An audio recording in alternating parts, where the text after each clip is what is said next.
আসলে নামে মাত্র নোয়াখালী একটা টিম আর কি, নোয়াখালী এক্সপ্রেস, কিন্তু কাজের বেলা কি জানেন, নোয়াখালীকে নিয়ে ব্যবসা করতেছে। এই যে দেশ ট্রাভেলসের মালিক, সে স্পন্সর কিনে নিছে, তার লাভের জন্য সে কিনে নিছে। আসলে এখানে নোয়াখালীর যে টিকিট খেলতেছে, টিম খেলতেছে, জাস্ট এটা নোয়াখালীর মানুষের আবেগ ব্যবহার করে স্পন্সর, সে তার স্পন্সরটা কাজে লাগাইছে।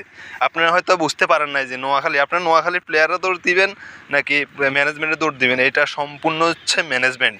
আপনি একটা জিনিস চিন্তা করেন, যখন নোয়াখালীর টিমটা নিচ্ছে আপনার রাজশাহীর একটা লোকে, তার একটা বিজনেস দাঁড় করানোর জন্য আর কি, আপনারা সবাই জানেন সেটা হচ্ছে কি দেশ ট্রাভেলস। তো দেশ ট্রাভেলস সে তার মানে ম্যানেজমেন্ট তো তার কাছে সব কিছু, এখানে তো নোয়াখালীর কেউ নেই, জাস্ট নোয়াখালীর নামটা ব্যবহার করা হয়েছে। আমরা এমন ধরনের মানে আমি যেটা বিশ্বাস করি আর কি, বিপিএল এর মানে এতগুলো আসর মধ্যে সবচাইতে খারাপ যদি কোনো স্পন্সর টিম হয়ে থাকে সেটা হচ্ছে দেশ ট্রাভেলস। সেটা আমাদের আবেগ ব্যবহার করে তারা এই কাজটা করছে।